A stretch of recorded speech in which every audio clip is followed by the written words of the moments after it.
Welcome to the Scrappy Entrepreneur Podcast, the show that brings you practical, informative tips from the trenches to help you thrive and prosper as an entrepreneur. Whether you're just beginning your journey or working to grow your existing business, this show is for you. And now, your host, the original Scrappy Entrepreneur, Paula Y. All right, everyone, welcome back to the Scrappy Entrepreneur Show. Today, in the studio with me here, I have my very good friend, Caesar Fonte. Caesar, welcome to the show. Oh, well, thank you for having me, Paula. Yeah, I've known Caesar for about, how many years have we known each other now? Ashley was 7 or 8. Right, so now she's 17, so... 10 years at least. Yeah, at least 10 years. So I actually asked Caesar to come onto the show today because, as you know, my show is for entrepreneurs.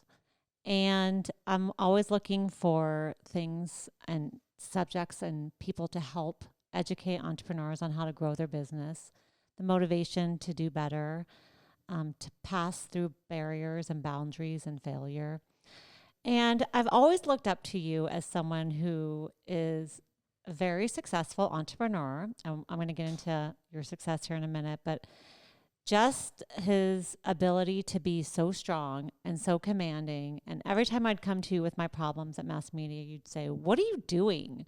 Fire that person," or "What are you doing? Tell that person to jump in a lake." But I always looked at you as someone who's been so strong and just a very strong go-getter. And I want to get into that today because I want to learn how to be more like that with a lot of confidence and a lot of... Do you watch Yellowstone? First in-depth probative question. Yes, I watch Yellowstone. Like, it reminds me of Rip. Like, you know, you just go for it. You do not hesitate. You take them out at the knees and you take them to the train station, right? Well, I'm a lover, not a fighter. But, well, that's what's so great about you, Caesar, is you are like Rip, but you are one of the most kind, caring people I know, as well as a really great dad and a really good husband. So you have the whole package, I guess, which is what's so great for my listeners today. I'll stop you when I feel you're making a mistake. All right, so let me tell you a little bit about Caesar, Mr. Fonte. When I first met him, he was growing a company called Western Medical, and it grew to over 85 employees and did about $65 million a year in sales. Yeah, that's correct.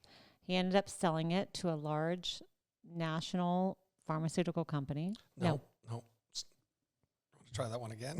No, go ahead. What did you sell it? No, I sold it to a company called Biotronic. It's a large cardiovascular rhythm management company. Okay. And then after that, you actually said, I'm going to get out of corporate healthcare. And you went into an interim. You started, you bought a Fedex contractor company, correct? Yeah, kind of. So when I sold Western Medical, I stayed on as vice president at Biotronic for the entire time. But, you know, with me, I tend to get bored very quickly with things. So I needed to be able to keep up something to do with my free time. And so I looked for places to park the money that I just bought, that I just sold with Western Medical. And How much money was that? Yeah, I'm not allowed to disclose that. But it was enough that I'd never had to work again. Oh, okay. So that's nice. Yeah, so I retired for the first time in my life at 45. So you retired for the first time at 45. You had all this money, so you said, where am I going to park it? Yeah, I wanted to at least start diversifying. You know, we had been in medicine for so long that I wanted to look for other avenues to try and really just diversification of my portfolio. Oh, okay. Yeah. So then did you have to reach out to FedEx for that, or did you have to find someone selling routes, or how does it go? Yeah, it was such a strange thing because I never really had heard about owning a FedEx business. I always thought that it was all corporate owned and there was no franchises, for lack of a better word. But it turns out that everything that's not FedEx corporate or express is run by independent contractors. And so when I started looking at the returns and the investment and so on and so forth, it was a very lucrative business opportunity. So I found a business that was for sale, and I made the purchase. And the person that sold it to me actually thought, well, this guy's been in medicine his whole life. I'm sure he's going to fail. And in fact, he kept one of his employees there as sort of a spy, so that when if the business failed, he could just swoop in and buy me back for like pennies on the dollar. And I guess he really didn't do his homework, because I don't fail at anything. So we took that 9 routes that I bought, and to date we're at 26 routes, and one of the largest contractors here in the Vegas Valley. So how did you build it up to 26? Did FedEx say, wow, you guys are doing such a good job, here's some more routes? Or did you have to go buy them? Or? Yeah, for the most part, as your territory expands, you have to petition them to say, well, we believe that this new geography, this new area requires another route. And since we're servicing it or plan to service it, we'll show you our plan. Will you extend us that route? And so just through a period of time and those type of applications, we were able to grow and expand. And then this past, about 2.5 years ago, they decided that they were going to do away with sort of these, we used to divide up zip codes by who had the home and who had the ground. And they just decided that each contractor would have to have both the home and the ground, which was fine with us. And we ended up we actually have the entire northern west side of Las Vegas now. Wow. Yeah. What's it like doing business with FedEx? It's interesting, because you have very little say in what you can do on your day to day, but you have a say of how you run your business, and your ability to operate within their system is truly what separates profitability from failure. So you better be bringing some pretty good business acumen in order to make it successful. I think we've been pretty lucky. So what kind of acumen do you bring to it? First of all, you have to be financially solvent. You really can't get into this business and be making payments to everybody, because unfortunately, you're constantly going to be robbing Peter to pay Paul. So I think the main thing for FedEx is to have, I always say lack of capital kills businesses. If you take a look at what's the major failure rate of companies, I think it's the lack of capital. It's very difficult to get capital if you don't have it, and banks are loath to loan things depending upon whatever perceived problems they see in the world. They always have a reason not to give you a loan. So I think that the most important thing is to be capitalized, so that when you're going and acquiring vehicles, you're not making loans, right? So when you're talking to FedEx, or really any company that's like that, they don't have you, they're not in a position of control. I'm not locked into a car payment or a truck payment and for the next 5 years. And so therefore, if I want to, liquidate, sell my truck, sell this, sell that, I have the ability to do it, because we own everything that we have. Right. So that when you're negotiating with somebody and you have the ability to negotiate, and they don't have any of those extra burdens that they would expect you to have, your negotiations go well, but much better than you would expect. I guess, do you take that stance on negotiation whenever you're negotiating with, whether it's FedEx or something else, is go into it with a really good position? Yes. Yeah, I have to be honest. I've been told many times that, one of my either strengths or weaknesses is that I see everything as a nail. And when you're a hammer, everything looks like a nail. And all I want to go do is, smash that nail down. So for me, I've always been the guy that doesn't blink. I've always been the guy that, walks into a room and, they don't know what's going on when I'm talking to them. And I guarantee you I always deal from a position of power. You are Rip. I'll leave that to the team to decide. So, many times when you were giving me advice and I was listening to you, I didn't feel like I was in a position of power. But later on, when I look back, I might have been in a position of power. Like, how do young entrepreneurs get into that position of power when they feel, like when I'm negotiating with a big company, I might not feel in a position of power, but really I was. Like, how can we as entrepreneurs get there? Think about when you started learning sort of the idea of buying a car, and you walk into the dealership, and the dealership, what's their objective? Well, I got to sell you a car. So the longer I keep you here, the longer I wear you down, the quicker you're gonna succumb to it and finally agree to a deal that may or may not be the best deal that you can get. So when you're dealing with companies, they're very similar in the sense that they like to wear you down. Right. They also like to always make you feel like you have no other choices. And so, when you're negotiating, it's important to understand there's always a choice. And the first choice you have is the ability to walk away. If you're bringing these great ideas to a company or you're bringing a product line that you feel is important, you always have the ability to walk away. And if you're so guided by the fact that you just simply can't afford to not have this deal, then you're going to start making deals that may not be as advantageous to you. And while I can understand that happens on occasion, I think it's important to make as few of those as possible and quickly flip the script. Quickly flip the script. It's true. Like, you don't want to be beholden to people, right? Yeah, it's not just beholden, because for good business partners, you want to be beholden. I have no problem with accountability, and my other people I work with, they love doing business with me repeatedly because I tell you I'm going to do something and I do it. Mm-hmm. We deliver every time we say we're going to deliver something. That said, you can't have deals where one person makes all the money and you never make any. And so one of the things I think in deal making and in business in general is that everybody wins. If you want to, I think something that all entrepreneurs should strive for is people want to come and do business with me again, or business with you again. Mm-hmm. And if you're able to achieve that and still stay true to your principles, I think you're going to do real well in this world. Yeah. So tell us, we got into Fedex a little bit, but I want to talk about how you built up Western Medical. So really quick, you grew up in Las Vegas. Yeah, I was on the wrong side of the tracks. On the wrong side of the tracks. My dad was a casino dealer, and my mom was a housewife and working as a homemaker there, taking care of 4 boys, no girls. 4 boys. And I grew up here, a local kid, done well, went to Bishop Gorman, then went to UNLV and graduated UNLV, started my business career. So what did you study in college? So I studied finance, which originally, I think I've told you the story where my big plan in college was to be an offshore banker. And I wanted to do offshore banking the worst way.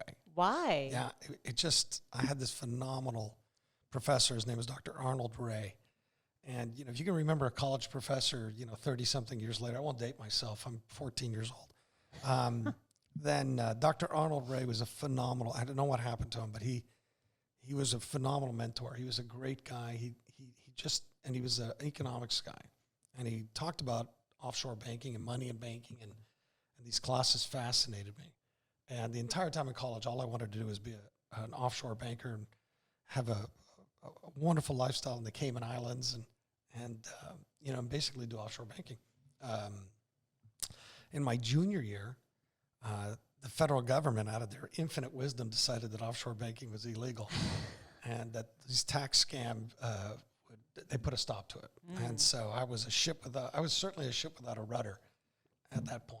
And fortunately, I was still a finance major. So at the time, if you're looking at what finance majors did, is they either did sort of money management of some sort or banking or a little bit of real estate or securities. But, that's sort of what the career path was. Go work 15 years in a bank, hope to be a VP of a bank someday and go on from there. I had no desire to do that. Right. I mean, zero desire, right? I could never do it. So I said, wow, I need to get back into the retail side. The only thing I knew was retail. I've worked every day since I was 14 and a half years old. I started off at the Caesar's Palace Champagne brunch as a busboy at 14 and a half. Wow. Yeah. And by 15, 6 months later, I was made a waiter. You were made a waiter? That's right. And so I was a waiter at Caesar's Palace Champagne brunch from approximately 15 to 18. And then when I went into college, I went to work for a company called Chief Auto Parts and worked my way up through there, store manager. Then I was an assistant district manager for them. Graduated college, stayed with them a little bit, then went to work for a company called Image, trying to work, again, in that sort of area retail management thing. I was trying to find an avenue for success, but, you were just working 80-hour work weeks and making no money, 38 grand a year, something like that. So my brother was getting out of, he was just finishing up his cardiology fellowship. I'll never forget this. He's a doctor? He's a doctor. He's a cardiologist. And he was, we were playing golf at the Las Vegas Country Club. And we were coming on the back nine, and he goes, well, you know what? He goes, look. He goes, you should go sell pacemakers. And I said, well, I'm not a doctor. I can't sell pacemakers. And he goes, no. He goes, it's easy. You don't have to be even smart, because that's the condescending nature of my family. He goes, you don't even have to be smart. Don't worry about it. It's easy. All you do is you walk into the lab, you buy him pizza, and then the doctor puts in your device. And I said, hey. You're like, I like pizza. So. I said, I think I can do that. I mean, and again, I obviously I must qualify, since you said you don't have to be that smart. All right. So he gets into this thing, and he gets me an interview with a guy who ends up being one of my lifelong mentors, in the entire CRM industry. And initially he didn't hire me because he was afraid I was going to leave to another company. And so finally we negotiated that, and I went to work for this company. And long story short, I had no cardiac background whatsoever. Took a few science classes in college, and unbeknownst to my brother, was actually a pretty good student. And in an industry that I wasn't supposed to succeed, because again, I had no medical background, I finished Top Gun in my class. I finished Rookie of the Year. I became Sales Representative of the Year. I became Statesman in our industry, which is given out very infrequently. I won it twice. And I was the number one sales rep in the world for CRM devices for 11 years in a row. So with no sales background, right? Did they teach you sales? No. I think all companies try to teach you sales, but the people that you have either can sell or can't sell. I want to say that I learned how to speak to people back in my old days at Caesar's Palace as a waiter. As a young kid talking to adults trying to get a $5 tip. Right. I learned how to talk to people and how to take care of people, and to make them feel like they're having a good time, and be able to, just fulfill whatever they needed done for that time that they were with me. And so I learned to speak to adults early on and what they wanted to know. So you worked for, was it CRM? Yeah, so that stands for Cardiac Rhythm Management. So you worked for them for 11 years? Well, I worked, so in that space, I've basically worked from 1994 until last year. Until last year. Yeah. So when did you become an entrepreneur and start your own company? So in 2008, I was just finishing up my 11th year as sales rep, the number one sales rep in the world, doing $28 million a year in sales. 28 million individually. Wow. Yeah, that's a big number.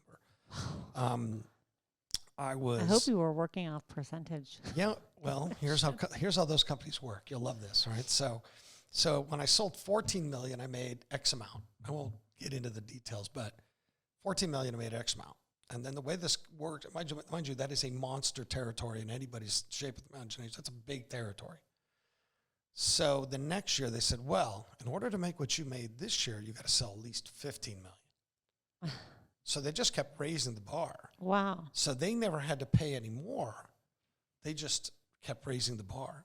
So by the time I was doing 28 million a year in sales, I was basically making the same as when I had sold 14 million. Frankly, as I made 11 million, because they just kept raising the bar. And so I was like, guys, this is pretty silly. And I've grown tired of this game. I believe I'm leaving some money on the table here. And, I'm going to leave. And they were like, well, if you got to leave, you got to leave. But, all your customers are our customers. And I was like, guys, our devices are become very... commoditized? Commoditized is maybe a hard word, because there are definitely different qualities of each product line.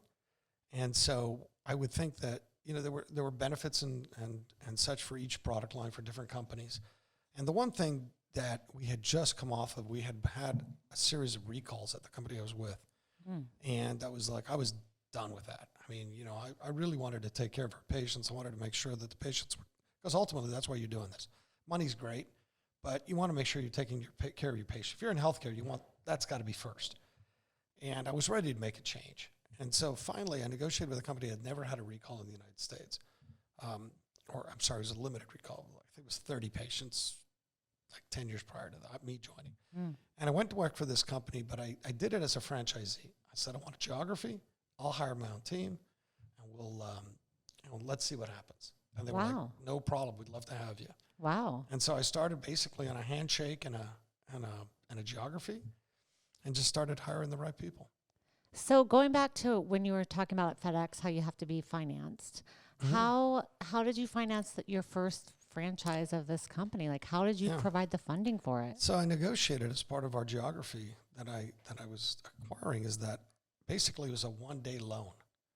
And I said, listen, if you guys will front me the money to start, by day one, I'll have sold enough to start financing myself.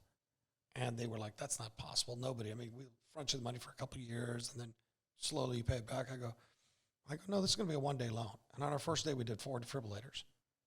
And they were like, how are you doing this? And I'm like, I said, listen, our customers are loyal. You know, the relationship between a rep and his doctor is very important. You know, the confidence that when it's 3 o'clock in the morning and they make a phone call to say, hey, I have a patient in the hospital, I need you to go check it. They need to know that the information that's coming to them is accurate. I akin this the same to a real estate portfolio manager. You know, you have to have confidence in the portfolio manager you're with. It really doesn't matter if he's with Charles Schwab or, you know, Morgan Stanley or, you know, it doesn't matter. It's the person that's actually you're speaking to is the person that's most important. You really don't care what your statement says as far as the company they're working for. It's the confidence you have in the person that is investing your money as to their success and their proven trustworthiness as well, right? So for me, it was very similar. And, you know, we built some really strong relationships with our customers. And again, they had no problem switching over. To date, we've still never had a recall in that company. It's a phenomenal company, great German engineering in that company. And the patients do great, they feel great. But like I said, that was a simple 1-day loan. And by my first month, we had made enough to not only pay our expenses, but to start putting money away so that we could start. Because when you're running a business, you have to have capital in the bank. So rather than spend it all, we started stockpiling it. I say we because I treat my company and my employees like family. So we started putting money in the bank and getting ready for a lean month. You know, that's going to happen in business. What was the biggest challenge in growing Western Medical? What was the hardest part? So for that particular company, the challenge was hospital contracts, because you had some extremely big competitors that were trying to use every tool at their disposal to keep you off contracts. Like what? Who's this new startup company at your hospital? We've been around for, 20 years. You don't need to let them in on the contract. We'll lower the price of our device a few $100. And you're like, whoa, wait a second. Why would the hospital get involved in what unit the doctor wanted to use? If the price was the same, they shouldn't be making those decisions. But it happens every day. Hospitals tell doctors what they can and can't put in a patient, what they can and can't use based upon contracts that they get. And it's so for people like, most people don't know that. They think doctors have full carte blanche to use whatever they feel medically necessary to use. That is a big misnomer in the medical device industry. It is strictly based upon what vendors are allowed in the contract, the price, and of course the hospitals say, well, that's the only way we can get a price that's visible. Yeah, that's not true. We've always stated that what you should do is a capitated system. Here's the price I'll pay for this device. Anybody that wants to play at my hospital pays this device. So really, they were extremely effective in certain instances in getting us not to be able to go into these hospital chains. So that is the hardest thing in that particular sector for us, is fighting the contracts in the hospitals. So how did that make you feel when they came back and said, no, you're not allowed in? What did you do? We went to war. We went to war every day. You became the hammer? Yeah. Tell us. We would basically, what are you going to do if they tell you that if basically all we're using is your operating room and your hospital bed for a day, then I can use anybody's hospital bed and room for a day. So if you're going to tell the physician he doesn't get to use who he wants to use, we'll just go across the street to another hospital. So the hospital CEO has to decide, do I want to upset my physician based upon having a special contract with some vendor, or am I going to let the doctor make a decision he wants? Sometimes they would tell him, see ya. And we would just go across the street, and a lot of times those doctors didn't come back. So you had to get your partner doctors to say bye-bye to the hospital. They had to be willing to do that, right? They had to see enough value in the service and relationships that we had in order to do that. Some did, some didn't. Mm-hmm. Some didn't take the ride with us, so to speak. Right. And that hurt too. I had relationships with people that I'd done business with for 12, 15 years. And they were like, nah, that's okay. Wow. Yeah. So, but you remember that because, it's the same people you see, I always like to say it the other way. The people that saw me at the very lowest of my career were the same people that were asking me if we could do business later when I was at the top of my career. Isn't that funny? It's funny, but it happens all the time. Yeah. But, the one thing about me is I'm vengeful and I never forget. That's funny. It's accurate. So when you're building up these relationships with these doctors, what's the hardest part of building a relationship with a doctor? Like, that's got to be a hard one. It's hard. I don't think you can just say I'm going to go build a relationship with somebody, right? I think, number one, there has to be some type of connection of some sort. I don't think you can do square peg and round hole. That really doesn't work. And it actually has to be genuine. You can't sit there and pretend to like somebody. That's phony, and it's pretty easy to detect when you're doing that, right? So you had to really, is that number one? Like, you had to really like your clients? I think you have to certainly respect your clients. I don't know if like's always the preliminary thing. I think the beginning you just have to respect your clients. But it happened pretty quickly, though. It has to be a mutual respect. You can't have a master-servant relationship and truly form any type of long-standing relationship. Yeah. So some people are, just make friends easier than other people, and I feel like I'm probably one of those category of people. Yeah. So when you were hiring salespeople for Western Medical, what would you look for? Like, what are the traits of a great salesperson? We were brutal. I mean, you Brutal? can't even imagine how brutal. I'm sure we violated every possible labor law. It was just brutal. First of all, we tried to pick people that were already established in the industry, right? Okay. So they had already had proven sales records. That's smart. But, there's a certain group that you can do that with, and then there's a certain group you have to just hire and train and try to bring them up in sort of your image. Mm-hmm. And those are the ones that we would just torture. We used to do this thing called the tribunal. The tribunal. A tribunal. We would sit at a dais, and there would be 5 of us, and the candidate would come into the room to interview, and I would have my iPad, and I'd have a screensaver just flipping through all the different hunting photos, and that would be facing them. Oh, you as a hunter? Me as a hunter. And so you can imagine this person in a 3-piece suit, all sweaty and nervous, and we would be sitting back casually. There's just photos of dead animals playing in their face, and then we would start asking them questions. And these guys, and they would be 5 people just asking rapid fire machine gun questions to see if we could break the person. The objective was to see how much we could push them and see if we could break them. People that broke quickly didn't get a job. Right. People that were able to weather the storm, we would take a chance. Many of those people are multimillionaires today. Wow. Yeah, I'm happy to say that those that were successfully went through our program, successfully got into the industry, many of those are multimillionaires today. Yeah. So you got Western Medical up to 85 employees, right? That's right. As you were... A combination between independent and direct. Okay. As you were building it and got past 25, past 50, do you remember some of the pain points in the business that you had to deal with? Management Right. And operations? Yeah. Right. Yeah. So one of the things that we used to use as a rule of thumb was about 12 to 13 employees per manager, because that was an effective number for us to be able to work in the field. Yeah. So immediately, we started bringing management on as well, because and then there's geography and so on, that sort of thing as well. So as you grow management, and then making sure your managers are doing their job, so that just adds complexities and layers. And so, the key was to have communication. I always told everybody that as long as you tell me what's going on, we don't have a problem. If you don't tell me what's going on and I find out about it, we're going to have a real problem. We won't have that problem twice. Yeah. So you're really known for, I guess, firing faster, right? I guess there's for you folks at home, you didn't see me spit out my water. So, I mean, I guess guess there, Paula. From my experience in talking with you, it's like you just don't put up with the BS. I think that which is so admirable. I think what happens is we tend to feel that if we fire somebody, that intrinsically it's just colossal failure on our part we missed it in the hiring process, we missed it, whatever. The fact is that when people come to interview, they typically are trying to tell you everything you want to hear. Mm-hmm. It doesn't really mean that's what they think. Right. So if you're taking somebody that's not been in your industry, that doesn't have a proven track record, they're just telling you what you want to hear.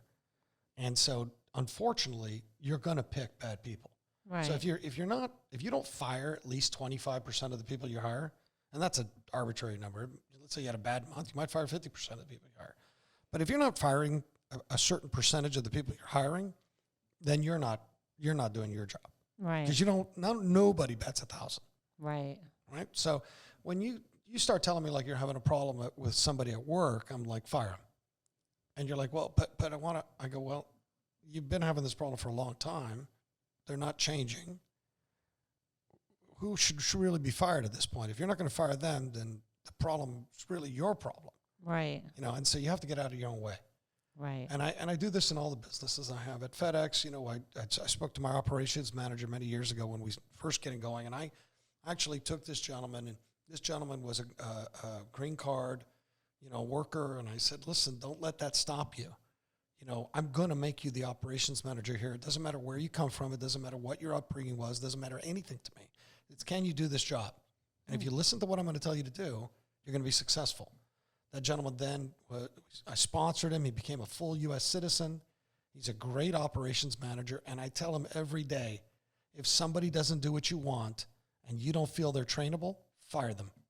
Don't ever let somebody tell you that that's not going to happen. Mm-hmm. What's not going to happen is I'm either going to fire 2 people or I'm going to fire 1 person. Right. So I guess, in thinking back with my company, you worry about finding new people, training them. You worry that there's not enough good people out there, and you bring somebody in and then you let them do certain things. But it sounds like you don't put up with that.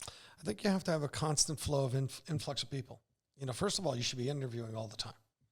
Yes. That's the number one thing. I think people tend to go, well, I just fired somebody, so now I have to interview somebody. Right. Seems like a big pain in the ass. Well, it is, right? Yeah. So I didn't realize it was a blue show.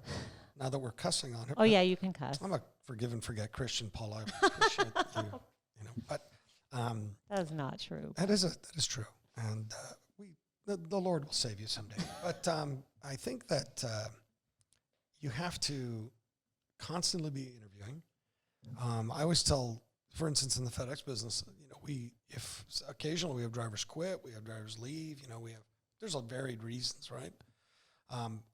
We constantly have 3, 4 extra people because the moment you don't have that, then you're putting up with something that you don't want to put up with. You get into that position that we talked about earlier. You can't fire them because you can't operate. Right. And you start putting up with stuff that you shouldn't. You're stuck. Yes. So what I always tell people is, listen, first things first in a business, make sure there's a profit margin sufficient that it's worth your time. Right. So don't get involved in something that's going to make you a nickel when you can get in something that's worth, say, 25 cents, right? Mm-hmm. So it's important to have a good profit margin in your business. That said, once your business is established, make sure you have redundancy. Make sure you have extra people on board because nobody works harder than when they know that they could be fired because they could be extra weight. Right. When you have people that are operating now at the top of their game and ready to perform because they know that if they don't, someone else is ready to fill that role. I think it's pretty simple, right? Right. So you always want to be in that position if you can.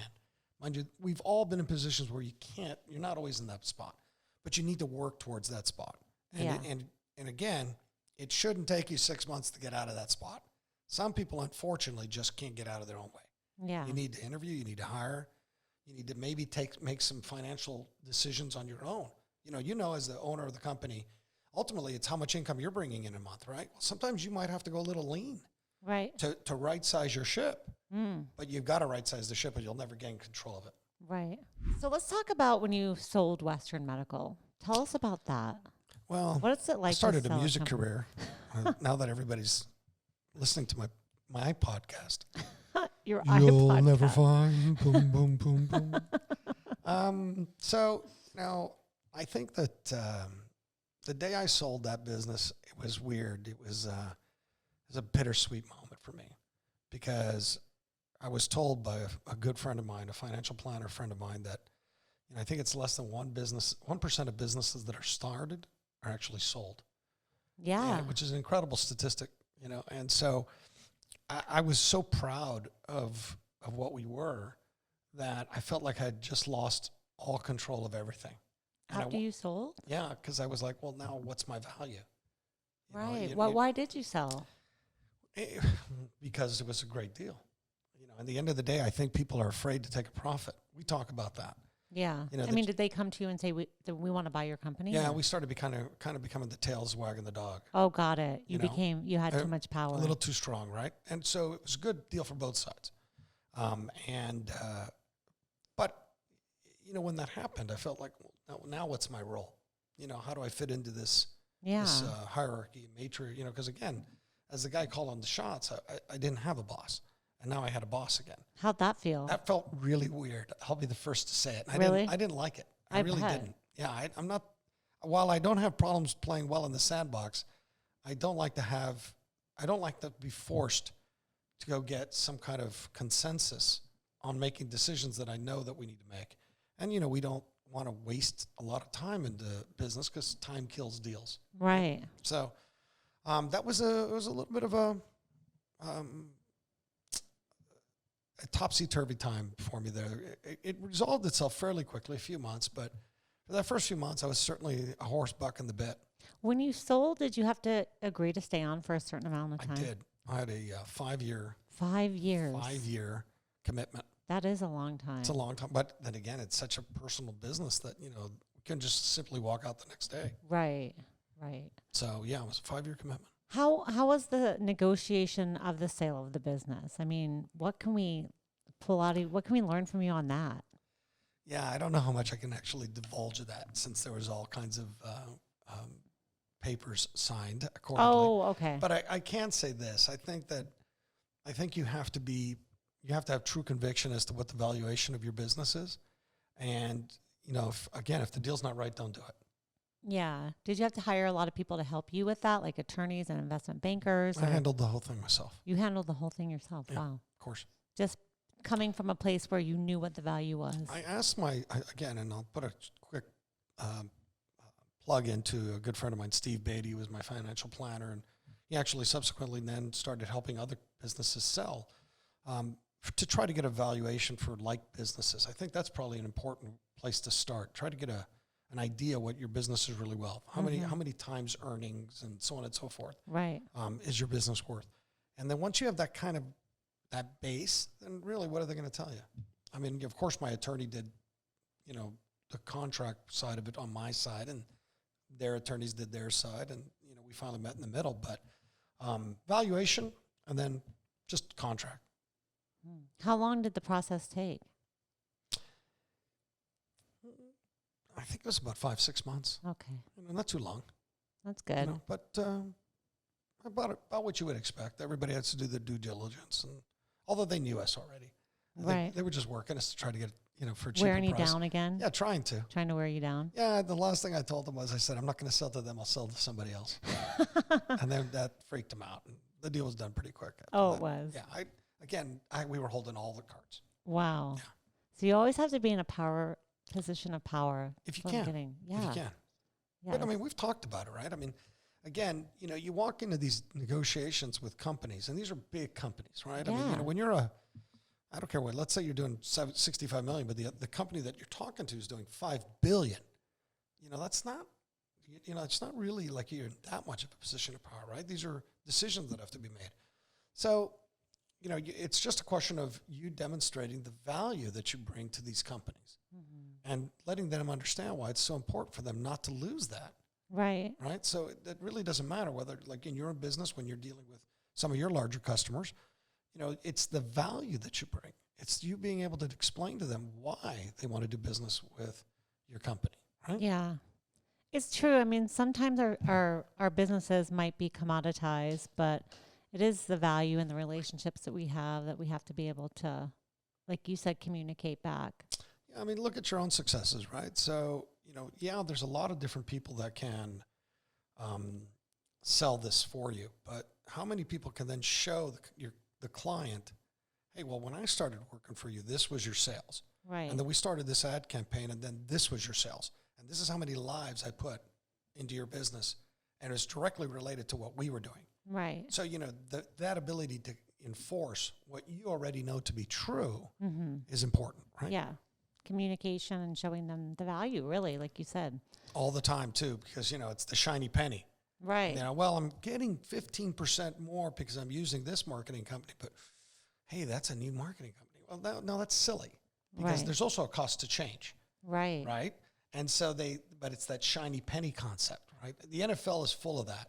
Oh, I've got a wide receiver over here that got me 1,100 yards. Hey, but that other wide receiver got me 1,400 yards. I'm gonna let this guy's contract go, and I'm gonna go get this new guy, even though this guy's proven in your system, right? Right. So, and then there's obviously sometimes it really works, and then sometimes it doesn't work. And so the question becomes, how does this person who's currently delivering, that 1,100 yards a year show the value that he has to the organization over this person that's never proven that they could do anything with the organization, right? Right.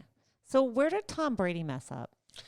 Tom Brady didn't necessarily mess up. I mean, when you're a multimillionaire like him, he did one of the smartest things. He married somebody that makes a lot more money than he does. Okay, first of all, I did not take a page out of Tom Brady's book. I married for love. So, but I do write, but I am definitely humbled every time I see how much she makes. Right. But he always got paid less than, right, with the Patriots, and then he had to leave to get what? Yeah, so Tom Brady was the career, according to all reports. I mean, we don't know everything, right? I mean, there's also some talk that he may have had a limited partnership in the organization as well. Oh. But that said, he did give discounts to his team. It was clear that when other quarterbacks were making $30 million, he was making $20 million, and he did that so that he could surround himself with quality players. And now he's gone for a big contract at Tampa Bay. Unfortunately, his offensive line is garbage. Right. And so he's getting no time. So all that money that they spent on him, they're not. He doesn't have proper protection. Now, of course, you talk to Tom Brady, he's going to go, no, that's not the problem. Well, in a few weeks, we'll be in back in shape. You ask me what my opinion is, that's what I think. I think they don't have a good enough line around him. But it goes to what you were saying. So Tom Brady for so many years took lots of a paycheck to be able to bring in people of quality experience and surround himself with really good people. So kind of like what you were saying before, like sometimes owners or people have to take less money to be able to stack their team and bring in really good people. Absolutely. That's exactly what he did. And because of that, I mean, he's one of the most, if not the most, successful quarterbacks of all time, right? With his Super Bowl wins and his career in the playoffs, I don't believe will be matched anytime soon. But he did that, and there's a proven results because of it. Right. Do you think it was because of Belichick, or do you think it was because of... I think it's because Tom Brady's 43 years old or something like that at this point, and how much longer are you going to go down that road? It's not that he's not talented. So you can't keep paying a 43-year-old quarterback $20-something million a year. It's time to move on. Yeah. So it'll be interesting to see what happens with him. Yeah, he's gonna really struggle. I mean, he's got his wife that makes $150 million a year. Right. So they're gonna. It's the famous Johnny Carson line that Eddie Murphy used to do. He goes, Johnny Carson was married, and the girl says she wants to go do some job, and he goes, I make $100 million plus my $1, and so now we make $100 million and one. Right. She's contributing. Well, it's the same thing. Right. When you're making $150 million, the $20 million he makes doesn't matter. Right. So I want to get into carrying yourself with confidence. As soon as that happens for me, I'll let you know. It's happening. You know it. How do you, I mean, I see that when you walk into a room, you own the room. Like, any advice for our entrepreneurs out there on how you can carry yourself with confidence and become the hammer?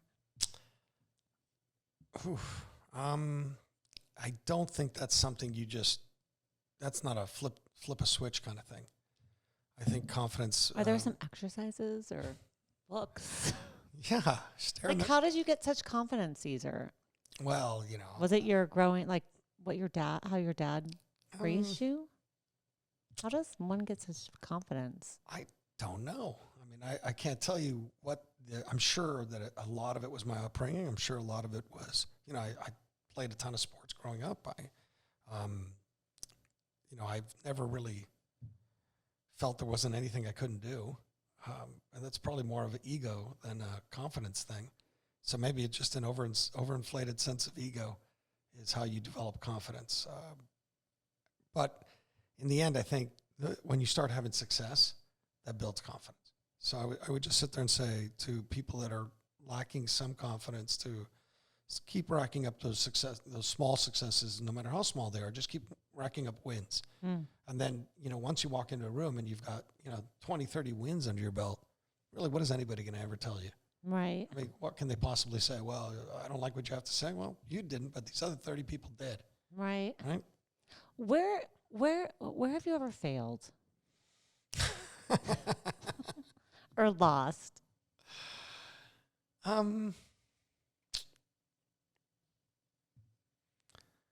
Yeah.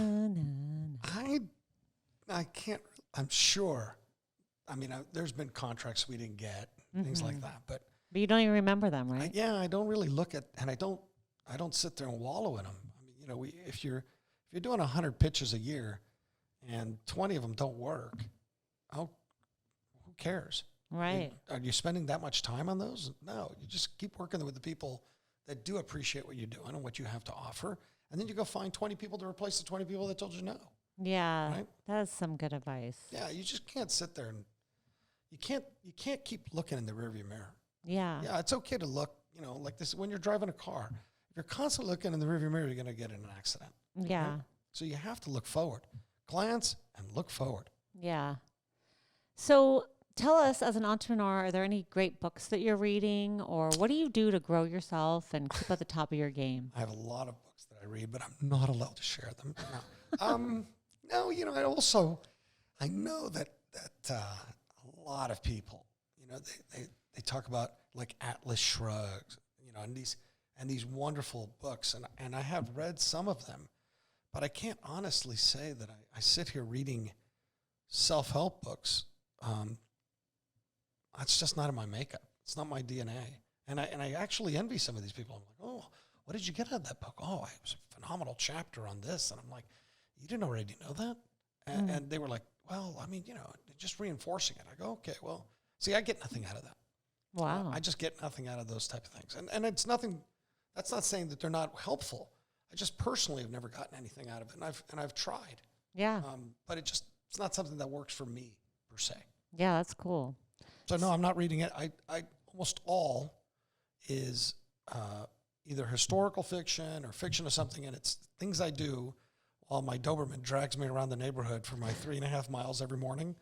It's just something to listen to occupy my mind. And I hate to tell you how many times, because I mentally game plan every day. And You do? I can't tell you. That time where I'm walking in the neighborhood in the morning, I'm rolling through scenarios in my head of all kinds of things. I can't tell you how many times I have to stop the stupid book and go back like 4 minutes because I've had a full conversation, game planning both sides and every which way that conversation could go. Right. So so you do a lot of walking, you listen to audiobooks. Yeah, well, whatever I'm doing, walking, hiking, any type of exercise that I'm doing is usually, when you're free thinking as you're, some mind, either music or books, but mostly books for me. But that's when I game plan. Yeah. So as an entrepreneur who's sold a company, you're now the vice president. You actually took a job. Yeah. And you have a boss again. We'll get into that. You're vice president of Acuitas Medical, but you're working with this company. They just went public. Their stock symbol is AFIB, AFIB. Tell me why at this point in your life you do this. So it goes back to what we were talking about before, where you're sort of idle hands, right?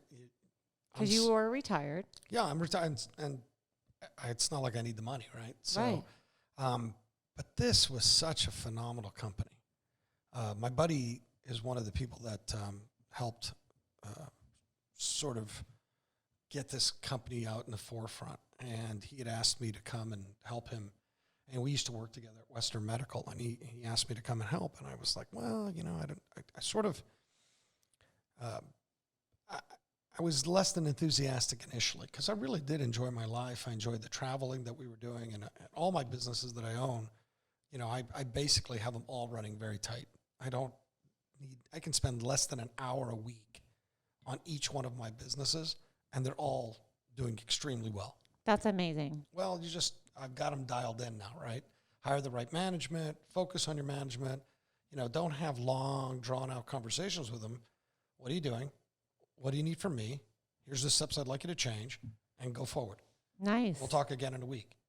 And, if you're micromanaging somebody, then, you're really not an owner. Right. You're just a dedicated employee, right? So, but again, you have to hire people, pay them right. You have to do all those things. But anyway, getting back to this company. So I originally didn't really want to do it, but he's like, no, I really need you. It's a young company, needs some backbone, some strategy. We need you. And I was like, well, I'll just help you from the sidelines. It's okay, no big deal. Flying up on my own dime and talking to people and kind of helping them game plan. And then finally just said, hey, you started 2 weeks ago. We need your Social Security card. And I was like, what? Didn't know that, and so, but that's how it happened. So all of a sudden you were like, okay. So I'm okay, but as you know me, I'm not going to do something. I'm going to use some blue language, half-assed. That's not me. Right. So of course, if I'm going to do something, I'm going to do it well. And we took the bull by the horns and got right after it and started drumming it all up. Phenomenal technology. I mean, I'm sort of a limit. Unfortunately, we just went public, so I'm limited. I won't get into any of that. I'll just say it's really, really interesting technology. If anybody wants to know more about it, they can look up the information on the website. But Acuitas Medical is a phenomenal company, great technology, and some really novel and unique ways of treating the disease of atrial fibrillation. What do you most admire about the company? So I think that our leader, the president of the company, is a very he has a lot of traits that the same people like myself and other people have. He's very tenacious. He's like not a go-getter. He is not afraid to engage anybody and find out exactly what are you doing right now. I see you walking in the hallway. What are you doing right now, and what are you doing to make the company better? And that type of ability to sit there and have those kind of conversations with your employees or your management team is really the kind of ambiance I like to be around. It's the environment I want to be in. It's everything we're about. Right. We should be working every day to make the company better. Yes. And so that's what I try to bring when I work for them. And we try to make every day better. We try to promote the company, but we try to do everything we can to make the company better. And ultimately, again, since we're taking care of patients, ultimately get our patients to have a healthy and longer lifestyle, a better lifestyle and a longer life. So it sounds like to me you love to be around people that don't half-ass it and employees that don't half-ass it. Well, I won't be around an employee that half-asses it because I fire them. That's good. But by the same token, I know that it sounds like we've talked a lot about firing people, but I don't fire people that haven't been trained properly. I believe you have to train somebody. You can't just expect to know what I want you to do. Mm-hmm. If I've told you what I want you to do and I've shown you how to do it, then I expect you to do it. Right. If after that you choose not to do it, well, then that's your fault. Right. So, you have to train people. It's not like you can just sit there and go, well, I'm just firing everybody today because I'm having a bad day. So, but once you do everything you're supposed to do, I expect the employee to do everything they're supposed to do. Right. That's good. So in wrapping it up, because I know I've taken now too much of your time. Thank you. So what has been like 15 minutes? What advice do you have for entrepreneurs or young business owners just starting out or running a company, do you have any parting advice for them? They talk about doing a business that you love. When they talk about going to college, well, you better pick a career that you really love because, you're going to be doing it a long time. I think that's BS.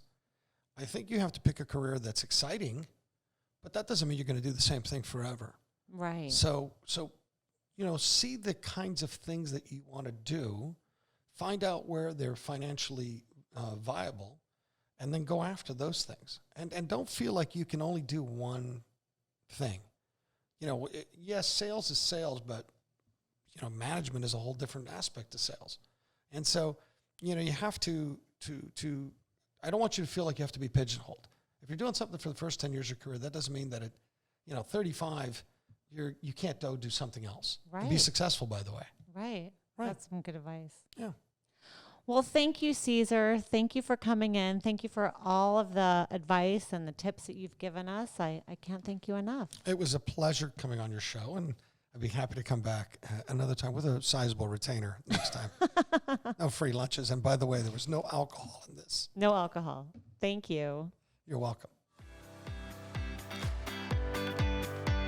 Thank you so much for listening today. And if we brought you any value, please rate, subscribe, and share our podcast.